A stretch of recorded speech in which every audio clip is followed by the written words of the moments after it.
Comment on peut se reconnaître dans la dépendance affective? Très souvent, des personnes, au premier truc, me disent « Non, moi, je ne suis pas dépendant affectif, je ne suis pas dépendante affective. » Moi-même, en étant thérapeute, je l'ai réalisé au bout de 47 ans. Tu vois un peu. En plus, c'est un mot qu'on n'aime pas, quoi. Limite, t'as honte. Comment ça, moi, je dépends de toi? J'ai honte sur le plan affectif. Et étonnamment, paradoxalement, souvent, hein, c'est pas toujours, hein, le toujours, moi j'ai appris à le mettre à la poubelle, souvent, les personnes qui sont dans la dépendance affective, en tout cas dans la vie, sont très indépendantes.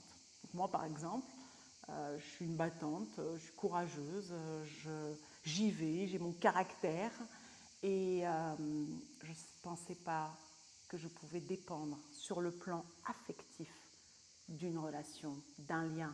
Parce qu'on peut être dépendant affectif de notre partenaire, de nos enfants. C'est un peu masqué parce que nos enfants, on se dit c'est normal, je suis son père, je suis sa mère. Et non, tout est une histoire de dosage. Hein. Tout comme le compagnon ou la compagne, on peut dire c'est normal, je l'aime, je suis en couple.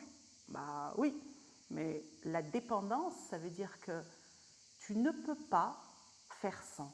Ça veut dire que le dosage entre donner et recevoir pour tes enfants, ton partenaire ou autre, il n'est pas équilibré. C'est too much, c'est trop. Pourquoi? Parce que derrière, mais tu n'en as pas conscience, en réalité, tu as peur de ne pas être aimé. Comme tu en manques de toi, comme tu as ce vide à l'intérieur, tu vas aller l'anesthésier parce que ce n'est pas supportable à l'extérieur. Et comment on en a conscience? C'est que souvent, on a des relations déséquilibrées. Souvent, on en fait trop. Et peut-être que tu en fais trop et que tu attends que ton partenaire fasse quelque chose dans la relation. Et la vie, elle est plutôt bien faite pour te montrer ta dépendance. Elle te met avec un ou une partenaire qui, lui, a le même bobo que toi, mais n'est pas tourné vers toi, est tourné vers l'extérieur, peut-être ses enfants, son travail, ses potes, ses associations, quelque chose qui ne se voit pas dans notre société. Et du coup, c'est le même vide, mais il n'est pas rempli pareil. Et souvent, on va se mettre avec une personne, quand on est dans la dépendance, qui est plutôt fuyante, qui ne va pas trop parler, qui ne va pas exprimer tout ça. Donc on va se sentir en insécurité et ça va venir nous montrer, se dire, mais c'est quoi le problème chez moi? Pourquoi j'ai ça?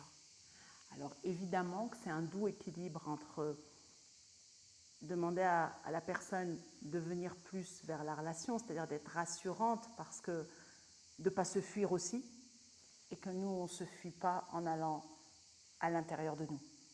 Et donc c'est un doux équilibre entre les deux, et c'est subtil cette dépendance.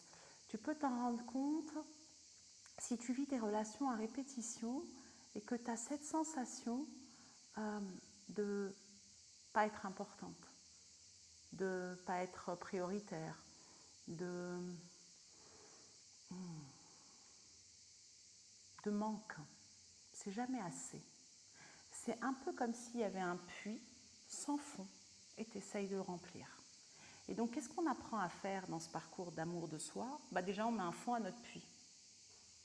Et ce vide, ça ne devient plus un vide, ça devient un contenant à remplir. Ça change tout. Et là, petit à petit, tu apprends à le remplir.